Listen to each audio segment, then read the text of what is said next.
Haleluya, puji nama Tuhan, Bapak Ibu Saudara sekalian, yang terkasih jemaat GPD Ilsade, kembali lagi kita berjumpa di dalam Renungan 79.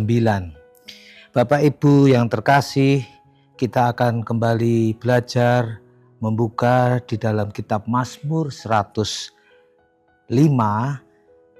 Kita akan membaca di sini bagaimana ayat-ayat yang bisa membangun kehidupan kita. Saya akan membacakan di ayat yang pertama sampai yang kelima. Bersyukurlah kepada Tuhan, serukanlah namanya, perkenalkanlah perbuatannya di antara bangsa-bangsa.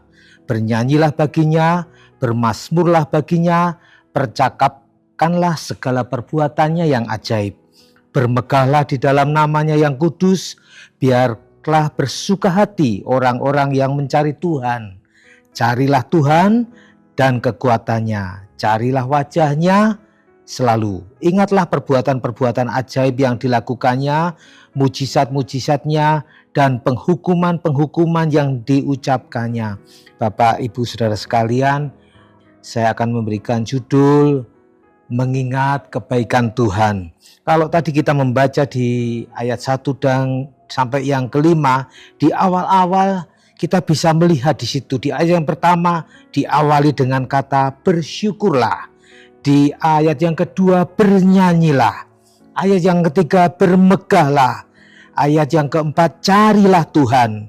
Ayat yang kelima ingatlah perbuatan-perbuatan yang ajaib. Bapak, Ibu, Saudara sekalian, Mazmur ini ditulis oleh Raja Daud.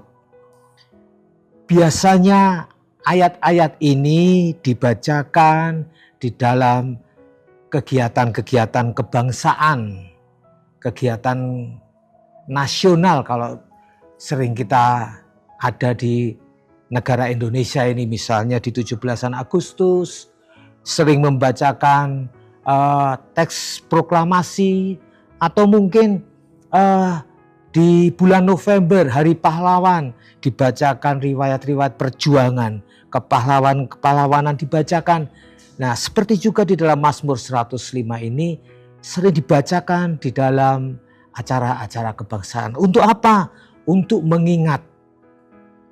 Kalau di negara kita mengingat perjuangan, mengingat pengorbanan, tetapi di Mazmur 105 ini dibacakan untuk mengingat kebaikan Tuhan, untuk mengenang bagaimana perbuatan-perbuatan ajaib yang Tuhan boleh kerjakan.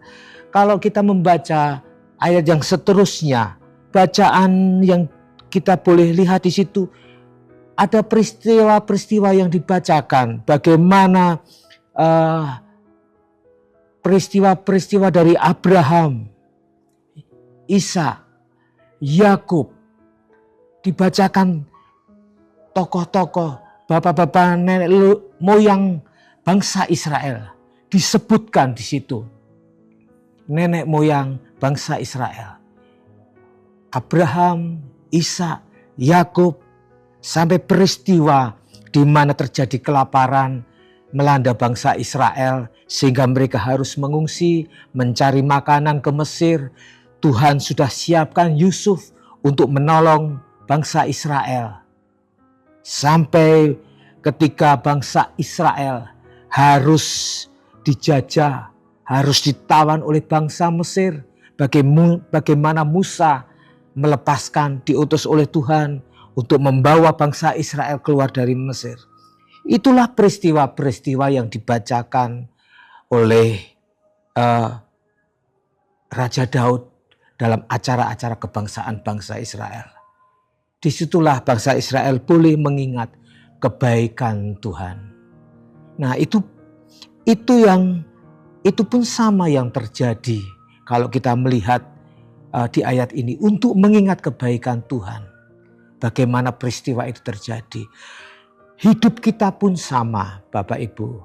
Kadang-kadang kita mengalami hal-hal yang harus kita ingat. Kata mengingat ini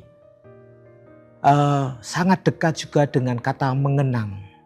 Mengingat artinya kita mengambil memori-memori yang pernah kita ingat, pikiran-pikiran yang pernah kita, pekerjaan-pekerjaan, pikiran-pikiran yang pernah kita lakukan, itu kita ambil, kita ingat kembali. Lawan kata dari mengingat, lupa. Ya, kita mengingat, lawannya melupakan. Nah, kadang-kadang kondisi di mana kita harus mengingat itu.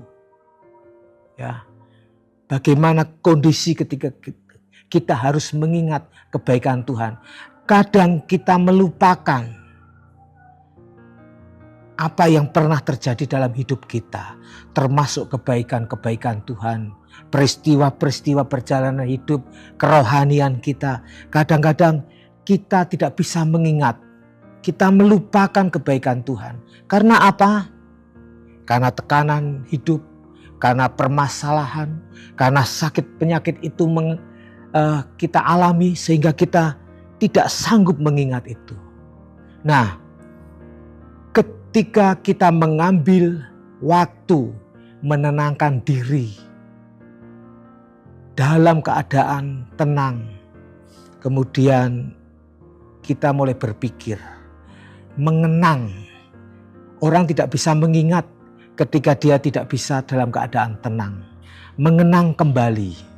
Ketika kita dalam kondisi mengenang itu, akhirnya kita bisa mengingat, berpikir kembali, mengingat apa yang Tuhan kerjakan itu. Nah, perlu kita mengambil waktu, mengenang kembali kebaikan Tuhan. Apakah mengingat itu harus dalam kondisi baik-baik saja? Tidak. Justru ketika kita dalam kondisi stres, tertekan, mengalami permasalahan, kita perlu menyediakan waktu untuk tenang.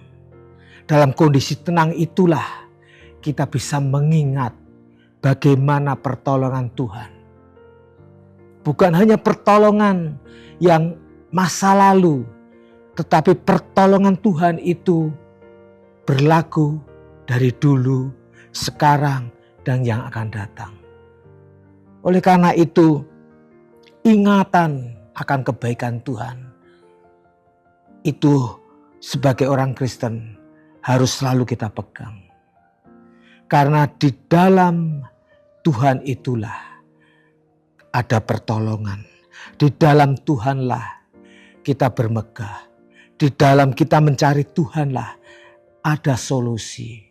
Bapak Ibu Saudara sekalian, oleh karena itu hidup kita, perjalanan kita yang kita lalui, kita ada saat ini, kita bisa hidup, bernafas, bergerak, beraktivitas dalam kondisi yang sehat.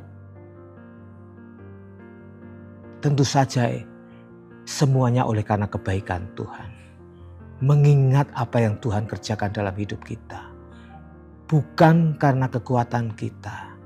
Bukan karena kita mengandalkan diri kita sendiri.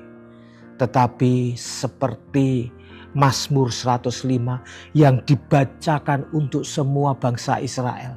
Untuk mengingat kebaikan. Supaya mereka bermegah di dalam Tuhan. Supaya mereka mencari Tuhan. Supaya mereka bersyukur kepada Tuhan dalam kondisi apapun. Hidup kita saat ini masih tetap berjalan. Kita tidak tahu apa yang terjadi ke depan. Tetapi Allah Immanuel, Allah yang menyertai kita itu, Dia adalah Bapa yang kekal, Bapa yang selalu menyertai kita. Biarlah itulah yang kita pegang supaya hidup kita tidak menyimpang ke kanan atau ke kiri. Hidup kita tetap berfokus kepada jalan Tuhan. Hidup kita tidak diombang-ambingkan oleh angin-angin badai dunia. Sekalipun tantangan tetap ada. Bahkan sakit penyakit mungkin bisa saja terjadi atas diri kita. Tetapi Mazmur 105 yang kita baca di ayat-ayat yang ke awal mengingatkan kita. Bahkan di ayat-ayat yang terakhir kita baca ya, sebelum kita menutup renungan ini, ayat yang ke-44, diberikannya kepada mereka negeri-negeri bangsa-bangsa sehingga mereka memiliki hasil jerih payah suku-suku bangsa, agar supaya mereka tetap mengikuti ketetapannya dan memegang segala pengajarannya. Haleluya. Supaya apa? Supaya kita tetap memegang ketetapan Tuhan. Supaya kita tetap memegang segala pengajaran Tuhan. Kita tidak menyimpang ke kanan ke kiri, tetapi kita tetap menjadi umat Tuhan yang selalu mengikuti jalan Tuhan. Puji nama Tuhan. Bapak Ibu Saudara sekalian, biarlah renungan ini boleh menguatkan kita supaya kita tetap setia, kita tetap taat menjadi orang-orang Kristen yang berpegang teguh di dalam iman kepada Kristus Yesus. Haleluya. Mari kita sama-sama berdoa. Sebelum kita berdoa, Bapak Ibu, terima kasih telah mengikuti renungan 79. Kiranya dapat menjadi berkat buat kita semua. Bapak Ibu Saudara yang ingin didoakan untuk pokok doa tertentu, menceritakan kesaksian baik mujizat kesembuhan, pemulihan masalah keluarga dan lain-lain, dapat disalurkan melalui chat WhatsApp di nomor 0813 2742 0088. Puji nama Tuhan, mari sama-sama kita berdoa. Terima kasih Tuhan, kami bersyukur oleh karena pengajaran-Mu, mengingat kebesaran-Mu, pertolongan-Mu, kebaikan-Mu dalam hidup kami. Malam hari ini kami bersyukur buat pemeliharaan-Mu Tuhan. Kalaupun kami mengalami banyak hal, suka atau duka di dalam kehidupan kami, tetapi biarlah ajar kami tetap mengingat pengajaran-Mu, ketetapan-Mu. Biarlah kami selalu berpegang supaya hidup kami boleh seturut serupa dengan Kristus. Puji nama Tuhan, dimuliakanlah nama-Mu Tuhan. Biarlah hidup kami selalu ada di dalam jalan Engkau. Ya Tuhan Allah, tolonglah keluarga GPDI El Shaddai mengejar apa yang mendatangkan damai sejahtera dan yang berguna untuk saling membangun. Haleluya, amin.